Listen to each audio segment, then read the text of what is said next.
Gloire à Dieu. Amen. Bonsoir à tous.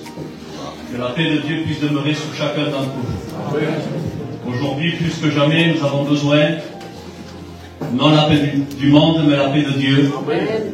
Parce que la paix que nous transmet le monde est passagère, n'est que factice, éphémère. En réalité, c'est une fausse paix. Mais la paix qui vient de Dieu, elle est celle qui nous relève, qui nous bénit, Amen. Qui nous fortifie. Et en réalité, le mot paix, c'est être réconciliés avec le Seigneur. Amen. Amen. Vous avez vu que quand deux enfants sont en train de se disputer, automatiquement, on va aller vers eux et on va leur dire ne vous disputez plus, mais faites la paix. Là, on ne parle pas de la paix d'un bien-être. On parle, ne soyez plus en guerre. Réconciliez-vous. Mais le monde ne peut pas nous réconcilier avec Dieu. Le seul qui a été capable d'instaurer cette paix qui nous réconcilie avec le ciel, ça a été Jésus-Christ. C'est pour ça qu'il dit, je ne vous donne pas la paix comme le monde donne, mais je vous donne ma paix, la véritable paix. Parce qu'à savoir que le péché nous avait désunis du ciel, le péché nous avait séparés du ciel, séparés de Dieu. Mais Jésus-Christ, alléluia, à travers sa paix, il est venu réconcilier l'homme pécheur avec Dieu en mourant sur une croix. Et le peuple dit Amen. Amen. Merci aux responsables de me laisser la place et aux tous les serviteurs de Dieu, parce qu'il y avait de quoi me remplacer ce soir, avec tous les serviteurs de Dieu qui sont là, mais ils ont eu à cœur de me laisser la place. Amen. Que Dieu les bénisse. Ça me fait plaisir et honneur, c'est un honneur de chaque fois de pouvoir prêcher la parole de Dieu, mais je ne vous cache pas que l'honneur est là, mais le tremblement aussi. Peut-être ça ne se voit pas physiquement, peut-être certains me voient à l'aise, mais je pourrais vous dire que dans mon cœur, ça tremble. Ça tremble parce que je ne parle pas de moi-même, je ne suis pas venu vous raconter une nouvelle qui m'appartient à moi, mais je suis venu ici avec le message de Dieu.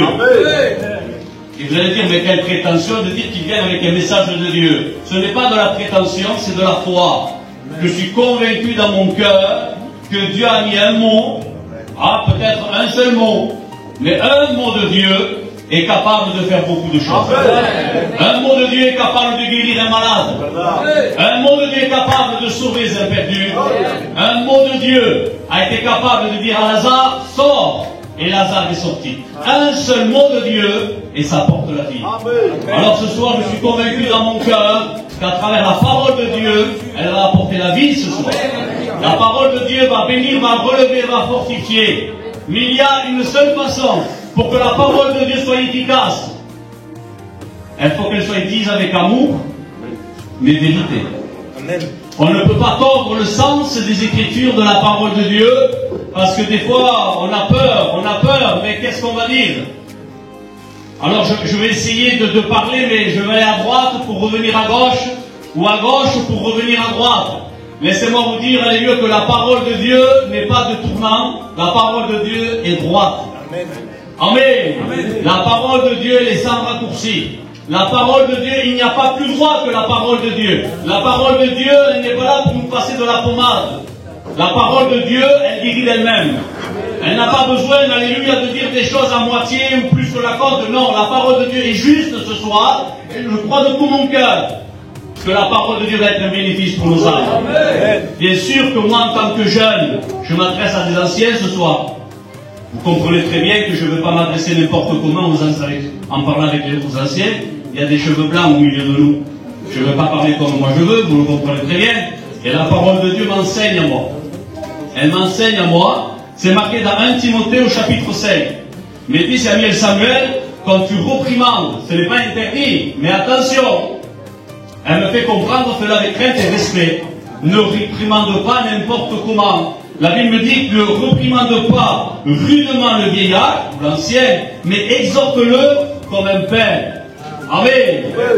La Bible me dit exhorte le jeune gens comme des frères, les femmes âgées comme des mères, et celles qui sont jeunes comme des sœurs en toute pureté. Amen. Alors ce soir, je sais que je ne m'adresse pas à n'importe qui. Il y a des anciens, il y a des anciennes, mais je m'adresse comme à des pères. Et je m'adresse comme à des mères. Mais je voudrais que l'ancienne ce soir et l'ancienne me voient à moi et me considèrent à moi comme un fils. L'ancien veut que je le respecte, si ou non? Allô? Mais je voudrais que l'ancien me regarde à moi comme un fils et non comme un étranger. Parce que quand un étranger parle, mais quand c'est un fils qui parle, eh bien, ça passe mieux. Vous comprenez? Alors ce soir, je m'adresse aux anciens et aux anciennes. C'est un fils qui vous parle. Il y a celui qui est beaucoup plus jeune. Je suis votre frère. Je ne suis pas là pour votre mal. Je ne suis pas là pour vous faire pour vous enfoncer. Je ne suis pas là pour vous causer des blessures. Mais on est là pour vous aider. On est là pour se relever. La Bible dit exhorter. Exhorter, c'est nous encourager. Mais s'encourager de quelle façon? Si tout va mal, que je vous dis que tout va bien, est-ce que le message est bon? Alors que non. Si vous avez une douleur et vous allez au docteur, et le docteur, tout va bien, vous êtes impeccable, et vous avez mal, et vous avez de la fièvre, et vous avez de la température, et vous avez des douleurs, et vous commencez à perdre du poids, et le docteur, tout va bien. Alors soit c'est vous qui avez un problème ou le docteur. Parce que si vous avez un problème physique et que le docteur vous avez rien, c'est que alors ça va, je ne vais pas lui prescrire parce que non, il ne prendra pas le médicament, alors je préfère lui dire que tout va bien. Ça ne fonctionne pas comme ça. Si vous voulez que le malade se guérisse, il faut que le docteur soit vrai, il faut qu'il lui annonce, malgré que des fois la nouvelle n'est pas trop terrible à dire, mais il faut qu'il lui dise en face. Vous comprenez? Monsieur, madame, ça va pas. Vous avez telle douleur parce qu'il y a tel problème, telle difficulté. Mais j'ai une solution pour vous. Je veux la marquer sur une ordonnance. Vous la prendrez tel médicament ou tel antibiotique. Et si vous faites attention, si vous êtes sérieux, si vous pratiquez ce que je vous donne, eh bien vous serez sauvés. Eh bien ce soir c'est exactement pareil. La parole de Dieu est là pour nous dire la vérité. Mais ne rejette pas contre la vérité de Dieu. Accepte la vérité de Dieu. Parce que celui qui n'accepte pas, la Bible déclare que celui qui réduit son cou à la réprimande de Dieu, Dieu déclare qu'il sera brisé subitement. Que Dieu nous garde. Ce soir, ce n'est pas moi qui vous réprimande. Ce n'est pas moi qui vous exhorte. Ce n'est même pas moi qui vous encourage. Mais c'est Dieu. Amen. Et Dieu a le droit de parler comme il veut. Parce qu'il est Père, il est l'ancien des anciens, le roi des rois et le Seigneur des seigneurs. Et personne n'a rien à lui dire. Il fait ce qu'il veut. Amen. Gloire à Dieu. Est-ce que le peuple est là ce soir? Amen. Ce soir, alléluia. De verdad, je ne sais pas trop comment commencer. Je fais confiance à Dieu. Des fois, on vient avec des messages. La vérité, ici, vous êtes une église, vous avez un grand privilège. Vous avez des anciens ou plus jeunes. Vous avez plusieurs ministères. Pratiquement, c'est une église complète. De vérité, je ne le dis pas, mais de vérité, en vérité, vous avez des anciens, vous avez des jeunes, des moins jeunes. Vous avez des ministères en tout et pour tout. Toutes les églises ne sont pas bien équipées. Croyez-moi. Il y a des églises qui sont à l'église ici, je crois, Bergerac. Je crois qu'il y a qu'un serviteur et il y a un étudiant. Et ici, vous avez, je ne sais pas, 10, 12, 13, 14. Mais comme beaucoup d'églises, il n'y a pas que Limoges, il y a 15 serviteurs. Vous allez à Montauban, ils sont 25. Vous allez à Toulouse, il y a beaucoup de serviteurs de Dieu. Au contraire, plus il y a de serviteurs de Dieu, et plus, alléluia, c'est un bénéfice pour l'église. Amen. Gloire au Seigneur. Alors, il a été dit dans ces quelques messages qui ont été prêchés, parce que j'étais là cette semaine, et j'ai analysé un petit peu les messages de Dieu. Qui se souvient des messages qui ont été prêchés pendant la semaine? Qui se souvient du message de dimanche? Qui se souvient du message de samedi? Je n'ai pas dit samedi du mois de décembre, hein, ce samedi-là. Parce que les messages de Dieu, c'est bien de les écouter, mais il faut les enregistrer. Amen. Comment pratiquer quelque chose que je n'ai pas compris? Comment pratiquer quelque chose que je ne m'en souviens pas? Pour pouvoir pratiquer, eh bien, il faut l'écouter, le comprendre et le mettre en pratique. Et là, il y a le bénéfice pour nos âmes. Mais on dirait qu'on écoute, mais on oublie les messages de Dieu. Alors, pour faire un résumé de ce qui a été prêché pendant ces 3 ou 4 messages, ça a été le retour du Christ. Amen. Le retour du Christ. Jésus revient bientôt. C'est marqué plusieurs fois dans la parole de Dieu. Mais Jésus vient chercher qui et quoi? il vient chercher son Église. Et la Bible déclare dans Éphésiens 5, et au verset 27, il vient chercher une Église comment? Afin de faire paraître devant lui cette Église glorieuse. Le Christ revient chercher une Église glorieuse. Et le peuple dit Amen. Sans tache. Jésus revient chercher une Église sans tache. Une petite tache, non, sans tache. Nada. Ni ride. Quand on parle de ride, je m'excuse pour les anciens. Quand on parle de ride, c'est-à-dire que ça, on a pris de l'âge. Et quand on prend de l'âge, l'idée, on est toujours jeune, en la cabeza, mais le corps ne suit pas. Avant, j'étais capable de porter 100 kilos. Et bien aujourd'hui, j'en porte un peu moins. Avant, je travaillais 8 heures par jour. Aujourd'hui, avec l'âge, quand je travaille 3-4 heures, et je suis tard, vous comprenez? On faiblit. Mais Jésus-Christ ne vient pas chercher une église qui faiblit, mais il vient chercher une église qui est en pleine activité avec le Seigneur, sans ride. L'église de Dieu, spirituellement, ne vieillit pas. Elle devient mature dans la connaissance, mais dans l'activité. Dans l'activité, on ne vit pas avec les anciens souvenirs. Avant, j'étais béni. Avant, je vivais des belles expériences. Avant, je me levais le soir. Avant, je jeûnais. Avant, ceci. Mais le Seigneur ne viendra pas chercher avant. Il viendra chercher maintenant. Amen. Il viendra chercher ce que tu pratiques maintenant. Et pas ce que tu pratiquais à 70, 30 ou 40 ans ou pas là. Il viendra chercher ce que tu fais aujourd'hui. Un bon commencement, c'est bien, mais ça ne garantit pas une bonne fin. Et la Bible déclare que la fin d'une chose vaut mieux que son commencement. Alléluia. Celui qui a bien commencé, persévère, continue. Le Christ ne viendra pas chercher celui et celle qui aura bien commencé, il viendra chercher celui et celle qui aura bien terminé. Amen. Amen, alléluia. Il vient chercher une église sainte. Marqué. Non, on dit c'est sainte. Alors il y en a beaucoup qui s'expriment mal. Ça arrive. Moi je ne suis pas saint. Et si tu n'es pas saint, tu n'es pas sauvé. Voilà, il vient chercher une église sainte. Nous l'avons dit ça, Guillaume? Parce qu'il y en a qui confondent le mot sainteté avec perfection. Vous comprenez? On est saint à travers Jésus-Christ. Amen. Amen. À travers le sang de l'agneau qui nous a purifiés. Et il nous a sauvés. Et l'habit qu'il nous a donné, c'est un habit blanc. Le salut nous a été transmis. On n'a pas fait d'effort. C'est la grâce de Dieu. Cadeau immérité. Je ne le méritais pas. Et Dieu m'a fait grâce. Il me l'a donné. Mais maintenant, j'ai un travail. L'église a un travail. Qu'est-ce que c'est? Eh bien, c'est de garder le vêtement blanc. Vous comprenez? Le vêtement, on me l'a donné. Mais maintenant, moi, je dois en prendre soin. Je ne dois pas négliger. Vous comprenez? Prendre soin. Hacer para cuenta. Veiller. Veiller à ce que j'ai reçu du Seigneur. Et de quelle façon veiller? Eh bien, en étant éveillé. Éveillé, c'est quelqu'un qui ne dort pas. C'est pour cela qu'il dit réveillez-vous du soupissement. Parce que quand on est assoupi, eh bien, il peut se passer beaucoup de choses. Vous comprenez? Mais quand on est éveillé, on est là pour guetter, on est là pour regarder, on est là pour être une sentinelle. Amen. Ça a été prêché aussi, sentinelle. La sentinelle, toujours pour regarder à l'extérieur. Mais avant de regarder à l'extérieur, on doit être une sentinelle pour nous-mêmes. Parce que le danger, des fois, ne vient pas de l'extérieur. Des fois, il vient de nous-mêmes. Des fois, c'est nous. On est notre propre danger, notre chair. On regarde toujours les autres, on regarde toujours le danger venant d'ailleurs. Mais est-ce que nous, comment on est, nous? Est-ce que des fois, le danger ne vient pas de nous? Est-ce que notre moi n'est pas un danger pour nous? Veillons à nous-mêmes. Faisons attention, alléluia, à ce qui peut sortir de notre cœur ou de notre... Je vous ai dit, c'est un fils qui vous parle ce soir. Notre mal.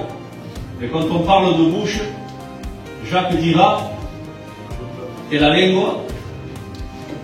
langue d'un charnel, bien sûr, pas d'un spirituel, d'un charnel. Elle est embrasée du feu de la géhenne. La langue des charnels est embrasée du feu de l'enfer. Un charnel, c'est quelqu'un de méchant. Mon carnal, il peut faire beaucoup de mal. Mais que Dieu nous garde. Que Dieu nous garde. Nous voulons être des hommes et des femmes. Amen. Nous voulons conserver ce vêtement blanc. Alléluia. 10. Il vient rechercher une église sainte et irrépréhensible. Samuel va se dire quand même. Irrépréhensible. Mais c'est pas moi qui l'ai marqué. Je ne suis pas l'auteur de la Bible, moi. Je fais simplement que la citer. Est-ce que vous comprenez? Il y a, je l'ai dit à mon église là-bas, à faire des chrétiens de chez moi, est-ce que vous me donnez la liberté que je puisse le dire ici? Amen. Chez nous, c'est pas meilleur qu'ici.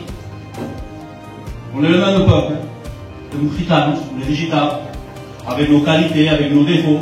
Et les messages que j'écoute prêcher ici, je les écoute prêcher chez nous aussi. On est un peuple dur, vous savez. Il faut beaucoup en dire pour peu garder. Beaucoup en dire pour peu garder. Ça fait des années qu'on prêche toujours les mêmes messages. Et je leur disais, vous la pointe à la Bible, c'est un puissant fait. Il y a des centaines de thèmes qu'on ne peut pas prêcher. On est toujours en train de prêcher les mêmes messages. Repentez-vous. Revenez à Dieu. Détournez-vous de ces choses. Ne vous attachez pas à la terre. Mais amassez-vous des trésors dans le ciel. Et on tourne en rond avec ces messages. Alors que la Bible veut qu'on aille plus loin. Marcher en plein eau. La Bible nous parle à prospérer, à grandir, à devenir meilleur. Mais il y a des messages, je leur disais, vous imaginez qu'il y a des messages comme soyez saints comme votre Dieu est saint. On ne peut pas le prêcher. Soyez parfaits comme votre Père Céleste est parfait. On ne peut pas le prêcher. Et pourtant, ce sont des thèmes dans la parole de Dieu. Et ça, on ne peut pas les prêcher. Ah non, c'est pas, non c'est pas, non dit la gesto. Ah, mais si c'est marqué, comment on fait? Il est venu le temps, alléluia, de comprendre que Jésus revient véritablement. Et que l'on ne doit pas être comme nous, on pense. Il y a un verset dans les Proverbes qui disent beaucoup croient être sur un bon chemin, et finalement ce chemin les mène à la mort. C'est pensa, ils croient. Mais ce que tu crois, des fois c'est pas la pensée de Dieu. Et Dieu le dit, vos pensées ne sont pas mes pensées, et vos voix ne sont pas mes voix. Ce qui compte, c'est pas que ce que je pense moi, ou ce que tu penses toi. Ce qui compte, c'est que la parole de Dieu pense de moi. Alors on doit se regarder face au miroir de la parole de Dieu et s'examiner. Est-ce que vous comprenez? Quand vous regardez le matin, il y a un miroir, un espèce. Et le miroir va refléter votre image. Et par rapport à l'image qui est reflétée, vous savez s'il faut vous peigner à droite ou s'il faut vous peigner à gauche. Par rapport à l'image. Vous comprenez? Eh bien, la parole de Dieu, c'est exactement pareil. Quand on se place devant la parole de Dieu, la parole de Dieu va refléter, ni plus ni moins, ce que nous sommes. Si nous sommes dans le bon chemin, eh bien, la parole de Dieu dira, mais continue, persévère, vespalante, prie, recherche-moi. Mais si tu es à côté du chemin, eh bien, la parole de Dieu te dira, mais reviens sur le chemin, repens-toi, demande pardon à Dieu, recherche les choses du ciel. Alléluia. Gloire au Seigneur. Amen. Mais trop de personnes s'examinent à travers leur prochain. Moi, je suis impeccable. Ah oui, pourquoi tu es impeccable? Parce que l'autre, il fait pire que moi, là. Elle, là-bas, elle fait... à côté d'elle, je suis un ange de Dieu, moi, à côté. Vous comprenez? On s'examine, et comme on se voit au-dessus de l'autre, on croit qu'on est bien. Mais laissez-moi vous dire, peut-être que ni toi, ni elle, ni lui, vous êtes bien. Ceux qui sont bien, c'est ceux qui se correspondent à la parole de Dieu. Amen. On n'est pas là pour examiner son prochain. On n'est pas là pour juger son prochain. On est là, alléluia, pour s'examiner soi-même. Qu'est-ce qu'on lit le dimanche? Examinez-vous vous-même. Arrêtons d'examiner les autres. Examinons notre cœur. Como estoy delante de Dios. Est-ce que je marche comme il faut? Est-ce que je vis comme il faut? Des fois on se réjouit. T'as vu le pasteur comme il a prêché pour un tel? Ah, je me suis régalé. Il s'est régalé parce qu'il a vu que le pasteur a prêché pour un tel. Mais pas pour lui, hein, pour l'autre. Qu'est-ce que c'est ça? Il n'a rien compris, cette personne. Je m'excuse. Quand on vient à l'Avignon, c'est pour écouter pour soi-même. On ne vient pas à l'Avignon pour écouter Dieu parler à un tel ou à un tel. On vient à l'Avignon, Seigneur, qu'est-ce que tu vas me dire? Moi, chaque fois que je viens à l'Avignon, Seigneur, parle-moi. Qu'est-ce qui ne va pas? Ah, aujourd'hui je me sens bien. Oui, mais moi je me sens bien. Mais qu'est-ce que tu dis, toi, Seigneur, de moi? Est-ce que je suis bien? Et des fois, le Seigneur, à travers un serviteur de Dieu, ah, mais tu vois, je suis pas aussi bien que je croyais. Et je demande pardon à Dieu. Et je veux m'améliorer pour le Seigneur. Et je vais aller de l'avant avec le Seigneur. Est-ce que vous voulez grandir dans les voies de Dieu? Alors arrêtons de regarder notre prochain et regardons à nous-mêmes. Alléluia. Aujourd'hui, comme je disais, on a peur de s'adresser aux gens. Ça m'a fait penser à une histoire dans la parole de Dieu, dans l'Ancien Testament. Vous vous rappelez du roi David? Le roi David, on ne va pas citer ce qu'il a fait, mais bon, il a commis un double péché atroce. Vous savez? Et une fois qu'il a commis ces deux péchés, il était dans son palais tranquille. Il croyait que Dieu allait oublier. Qu'est-ce qu'il lui envoie, Dieu?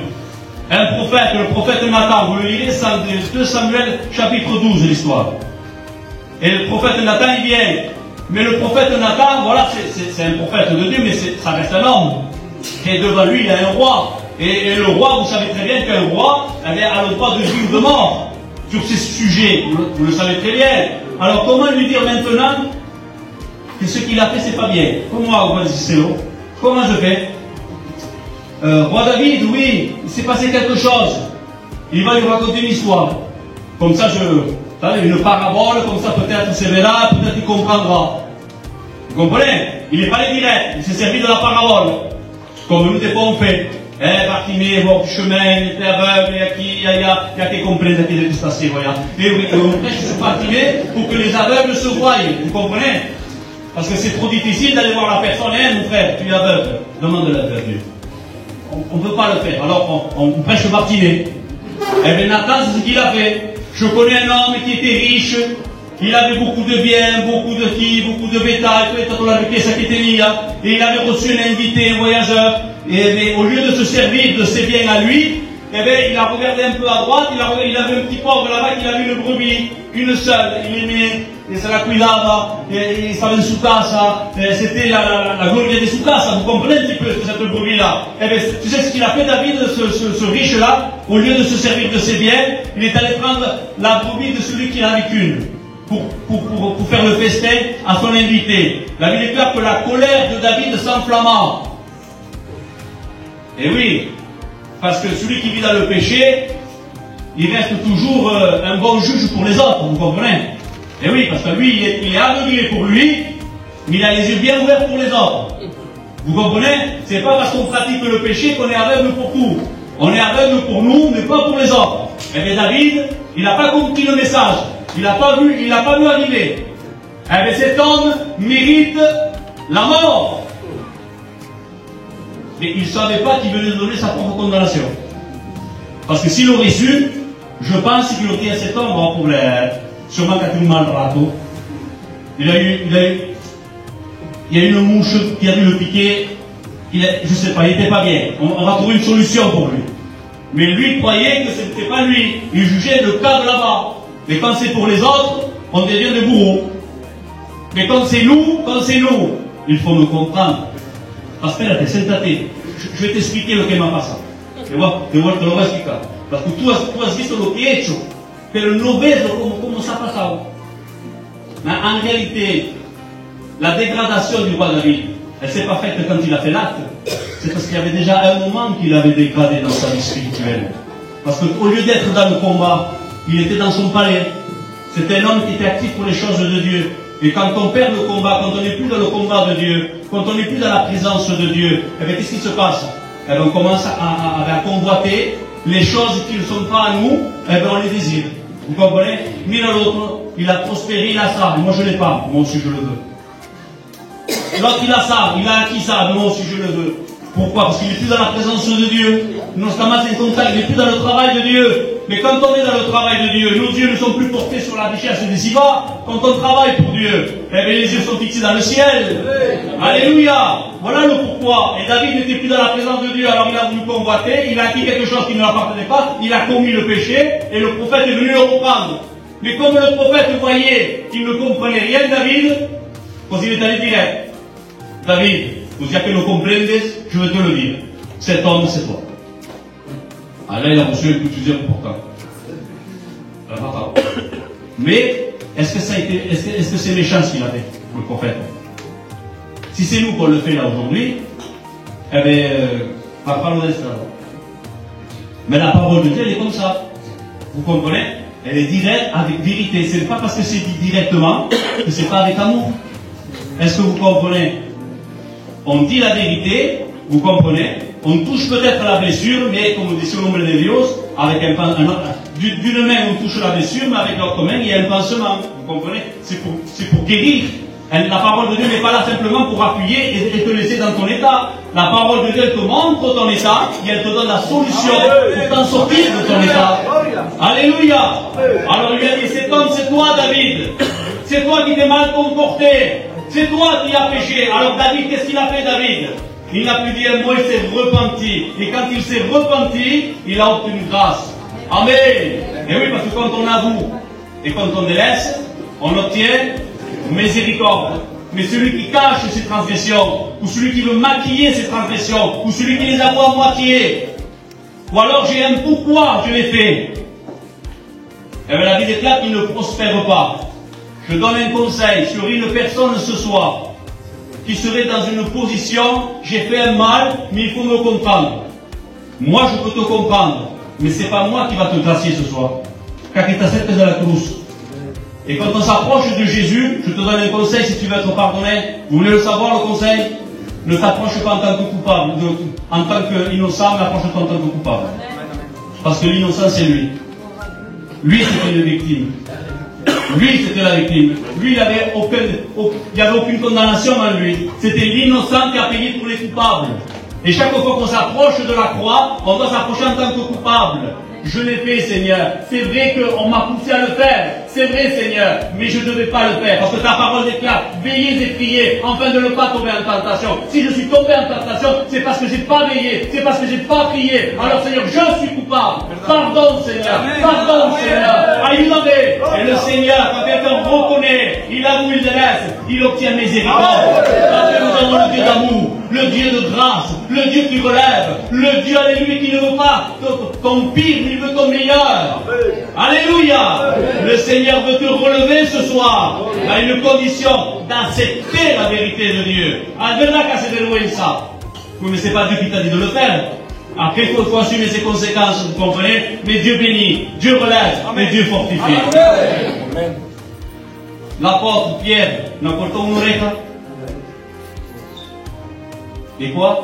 Quand il s'est repenti, première prédication, 3000 âmes se sont sauvées. C'est la grâce de Dieu. Vous comprenez? La grâce de Dieu est là. Et ceci, un apôtre, je ne vous parle pas du niño, un apôtre,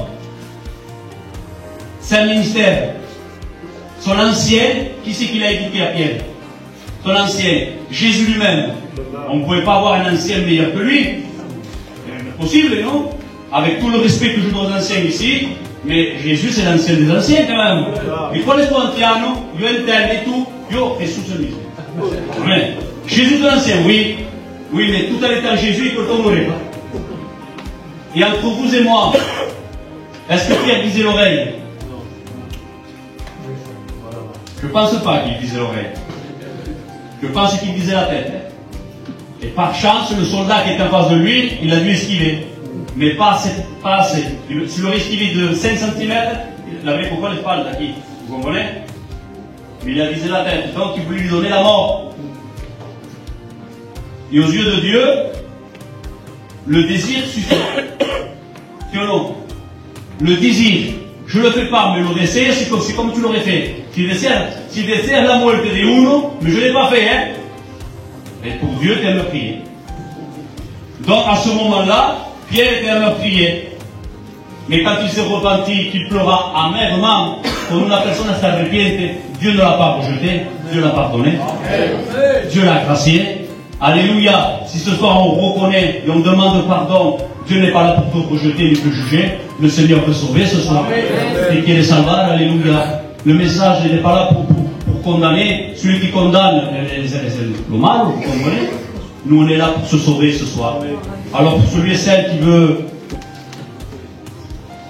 qui s'est vu à travers le message de la parole de Dieu, celui qui reconnaît son état, Jésus revient. Il viendra chercher une église sans tache, glorieuse, sans ride, irrépréhensible, sainte. Mais comment arriver à ce stade? En restant au pied du Christ. Si on reste au pied de Jésus, si on reste au pied de Jésus, eh bien Jésus nous rend capables. Amen. La capacité ne vient pas de nous. La capacité vient de Dieu. Amen. Lo digo, et je dis ceci. Et ça, c'est pour encourager peut-être quelqu'un. J'ai parlé de Pierre. Et l'autre fois, on a parlé justamente de David. Mais malgré le péché qu'il a fait David, quand il se repentit, parce que quand Dieu pardonne, c'est oublié. C'est oublié. Le sombre-jeu, il médite toujours. Il le garde un casier, c'est comme un casier judiciaire. Je le mets de côté, ça. Dieu non. Quand c'est pardonné, il s'efface la mémoire. Voilà. Il ne s'en souvient plus. Vous comprenez? Effacé. Tellement effacé, qu'a salué de la postérité de David? Qu'est-ce qui sortait de la postérité de David? Le Fils de Dieu, Jésus. Vous comprenez? Si c'est nous qu'on devrait choisir une lignée, et que Jésus serait né, on aurait dit non David non. Parce que malgré qu'il était selon le cœur de Dieu, mais t'as vu ce qu'il a commis? Il a combattu, a Éthiopie, il a été meurtrier, assassin, alors le possible. Mais Dieu a pardonné. Quand Dieu pardonne, il refait confiance. Quand Dieu pardonne, eh bien, il te dit, allez, tu vas retravailler pour moi. Alléluia. Et la lignée du roi en sacant le Christ. Amen. Et je vais aller plus loin. Ils ont remonté beaucoup la lignée de Jésus. Les anciens vous le diront, que moi je ne me permets pas de le dire. Mais on dirait nous, Seigneur, comment c'est à ce que ça allait être aquí? Comment c'est à ce que ça allait être de cette postérité? Con esta mujer, con este hombre, ¿qué pasa? Eh bien, Dieu, quand il pardonne, c'est effacé. Alors ne juge pas un frère qui a été pardonné ou une sœur qui a été pardonnée. Amen. C'est pas ton affaire, c'est l'affaire entre lui et Dieu. Amen. Vale, oramos a Dios.